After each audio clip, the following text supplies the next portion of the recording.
এইসব কি বলছিস রে? তোর দাদু তোকে অনেক টাকা দিয়েছে? হ্যাঁ রে বালা, হ্যাঁ। আমি আর আমার বাবা একটা দোকান তৈরি করেছি। আমার বাবা তো আমাকে টাকা চাইলেই বলে আমার বিচিটা নিয়ে নে। তোকে তোর দাদু এত টাকা দিয়ে দিল? সবই ভাগ্য রে ভাই, সবই ভাগ্য। ভাই, তুই তো বড়লোক হয়ে গেলি রে।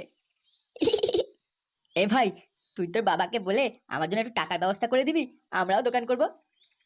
হ্যাঁ রে ভাই, আমাকেও কিছু টাকার ব্যবস্থা করে দে না, তাহলে খুব ভালো হয়, সবাই একসাথে কাজ করব।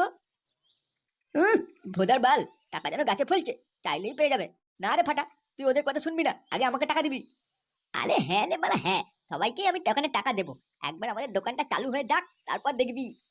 তা ভাই, তোদের কিসের দোকান করেছিস, হ্যাঁ? আগে যাবি, তারপর দেখবি কিসের দোকান করেছি। তোদের জন্য স্পেশাল মাল নিয়ে এনেছি। মাল খাবো আর কাজ করবো। আরে বাড়া, তাহলে তো খুব মজা হবে রে ভাই। হ্যাঁ রে বালা, হ্যাঁ। আচ্ছা শোন, আমি এখন যাই, হ্যাঁ? বাবা নয়তো রাগ করবে। আরে সে কি, কি বলছো গো? সত্যি বলছো তো তুমি? এত কিছু থাকতে শেষে কিনা এই?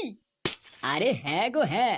আমরা তো কি না কি ভাবছিলাম, কিন্তু ল্যাওড়া পরে যা দেখলাম, আমাদের তো চক্ষু চড়ক গাছ। কি আশ্চর্য! আমরা কোনোদিন ভাবিনি যে গ্রামে এইসবের দোকান হবে। তুমি ঠিক বলছো তো। আরে আমি নিজের চোখে দেখে এলাম, দোকানটা আজকেই উদ্বোধন হবে। গাদাখানেক লোক লাইন দিয়ে দাঁড়িয়েও আছে। কি ব্যাপার বলো তো পল্টুদা, এরা কোন দোকানের কথা বলছে? ল্যাওড়া আমিও তো তাই শুনছি। চল তো দেখি ওনারা কি বলতে চাইছে। হ্যাঁ ঠিকই বলেছো, চলো চলো দেখি। আমার ছেলে যদি এরকম কাজ করতো না, গলায় পা দিয়ে একবার মেরে দিতাম। আচ্ছা কাকু, আপনারা কোন দোকানের ব্যাপারে কথা বলছেন? আরে পল্টু, তোমার বন্ধুর নতুন দোকান খুলেছে, সেই দোকানের ব্যাপারে কথা বলছি। এমা, তাহলে আপনারা এখানে দাঁড়িয়ে আছেন কেন? চলুন দোকানে চলুন। না গো না, আমরা ওইসব দোকানে যেতে পারবো না। যত সব নোংরা জিনিসপত্রের দোকান। ব্যাপারটা কি হলো পল্টুদা, এনারা এরকম ভাবে বলছেন কেন? আমি কিছু বুঝতে পারলাম না। নোংরা জিনিস মানে কি বলতে চাইছেন? উহ, ওনারা যেন কিছু জানে না। কেন, তোমাদের বন্ধু ফুটো আর ফুটো ছেলে গ্রামের মাঝখানে বাংলা মদের দোকান খুলে ফেলেছে, সেটা কি জানো না নাকি তোমরা? না নাটক করছো? কি ফুটো বাংলা মদের দোকান খুলেছে?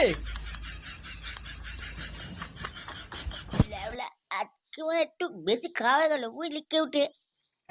এ মা, হঠাৎ তুই বাড়ি যাবে কি করে? তুই তো সোজা হয়ে হাঁটতেই পারছিস না। তুই ভাই, বেশি কথা বলিস না। চল আমাদের দোকানে চল। গায়ে মেরেছে, আমি তো কিছু বুঝতেই পারছি না, কি করবো তোকে নিয়ে এখন। হ্যাঁ, মেলা ভোটার বাল।